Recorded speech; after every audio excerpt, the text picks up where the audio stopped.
Meet Stiltz. This is a clown from Spirit Halloween. I got him a couple of years ago, and he was in my outdoor clown carnival display. I love this description on the box. Let's take a closer look. Stiltz. Juggling can be a cutthroat competition, and Stiltz would do anything to be the best in the business, even if it meant knocking out the competition permanently. He was sure his 10-pin juggling act would impress the judges, but when he lost to a chainsaw-tossing lumberjack, he couldn't handle it. So Stiltz used his 10 pins and took out the competition permanently. Now he stalks the city streets begging to impress unsuspecting onlookers with his act, but they'd better cheer loud enough, otherwise it's the last show they will ever see. Here we can see he is IR sensor activated, there's volume control, an power adapter, external speaker jack, multi-prop remote control compatible, step pad compatible, try me button compatible for indoor or covered porch use only. And he retailed for a whopping $350. Of course, I used a 20% off coupon, saved a little money off that, but it was worth it nonetheless because he was a show-stopping centerpiece to my carnival. And we're going to put him together again for my display, so let's go ahead and open this box and see what's inside. We have his creepy head. Look how giant it is. It's a little smushed from being in the box, but I think that'll pop itself back out. Very colorful outfit. His hands with the bloody pins. Torso. Really long leg pieces.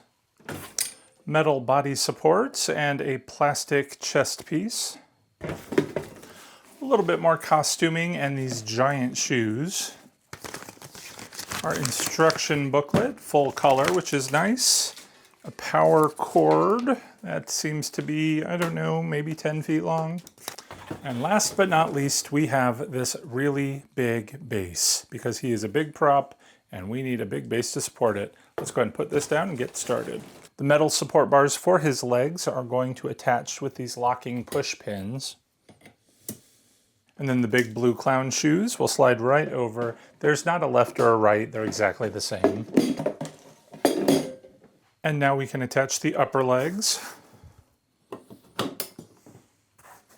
I don't know if I mentioned it, but this guy is 7 feet 9 inches tall. You can really tell how long these legs are compared to me.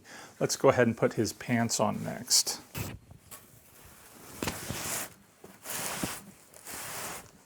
I really like that the bottom of the pant has a hoop in it. It really makes pushing it down on the support much easier. And then it also helps keep his leg looking full. Next comes the torso piece. Now on here again, we do have a volume control.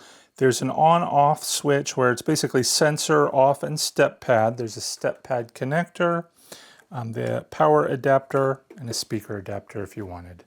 This can only go on in one direction, and we want those controls facing the back so we can access them later.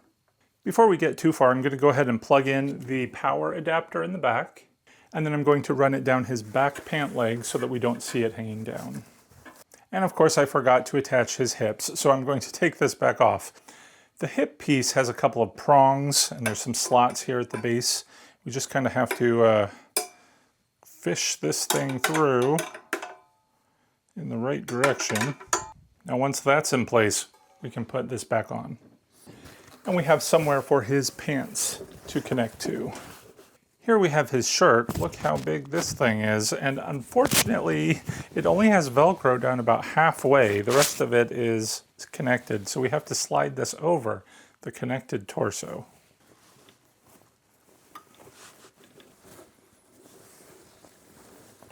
And now we can connect this piece, which I thought was his chest, but it's actually his back hump.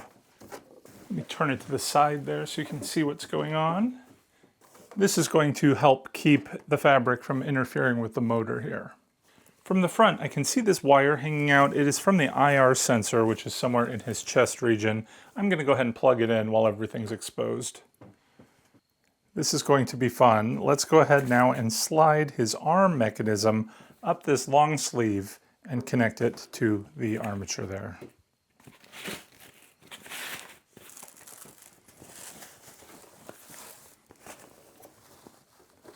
And here we go. So there doesn't appear to be any sort of Velcro or anything that's going to hold the sleeve in place. So just sort of leave it like that. And let's do the other arm. So the costume is coming together. When I pulled these out of the box, I thought it was part of his costume, like a frilly collar or something. These are actually sandbags that you can fill with gravel or sand or whatever, and lay it across the base, and it's going to help keep him steady. We're not going to do that. And that means the only thing left to do is put on his head. Now this connects just with a plastic bar. It's not one of those metal pieces with the push to connect buttons. It's just going to slot right into this neck piece. And if I were to try to do that here, I find we do not have enough room. So I'm going to go ahead and put him in place where I anticipate having him, and then we will turn him on and see how he looks. Definitely we have more room up here on the balcony where I think he's going to live. Before we turn him on and test him, let me bring the camera in and we'll take a closer look. If you're scared of clowns, you're definitely not going to like this guy. He has a very stereotypically clown face. The teeth are very yellow, kind of scary, but look at the red nose. And his eyes are very glassy, which gives it a realistic look, but look how they don't look exactly in the same direction, giving it a very scary appearance. Of course, he has a big curly blue wig, and look at the pins here. They have blood dripping down the ends of them, and even that blood has continued to splatter along the glove on the hand. As we make our way to the costume, when I was putting him together, I noted that there was no Velcro in here, but there is elastic. And as we look on the other hand, you can see I haven't attached this one. There is a rib here, which will hold the sleeve there in place. Here you get a better view of that splattered blood hand. We have the orange ruffle around his neck. As we make our way down, you can see here is the sensor in the middle of his body. The same pattern goes all the way down to his feet with the blue clown shoes that have a little bit of molding to give it some detail. And the blue of his shoes coordinates with the balls on his outfit, and the blue in his hair, the same ball on the top, and his little hat, and his eyeshadow. Very well coordinated. It is a very good looking, very scary looking prop. I think we're ready to see him in action. I'm going to go ahead and plug him in.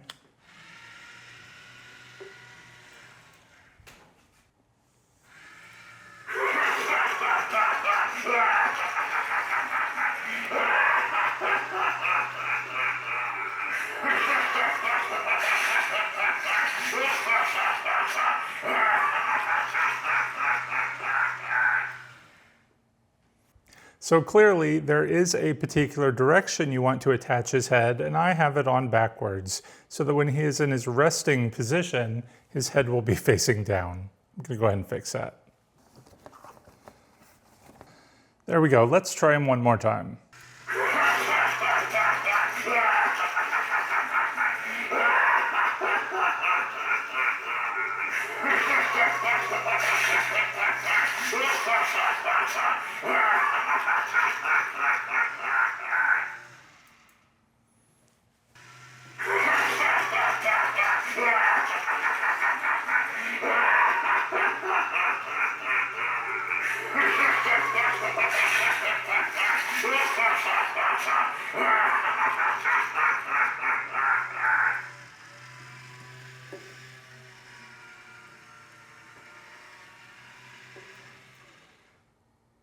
Thankfully, our friend Stiltz here has a volume control, so you can turn that off and have him just move, because that laughing can get a little repetitive. But let me know, what do you think? Is he creepy enough to go in our carnival?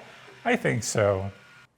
Before we go, I did want to say a special thank you to all the patrons who help support the channel. If you're interested in joining our Fright Club, be sure to check out a link to my Patreon page in the description below. And that's going to do it for today. Thanks for watching, everyone. Until next time, take care and happy haunting.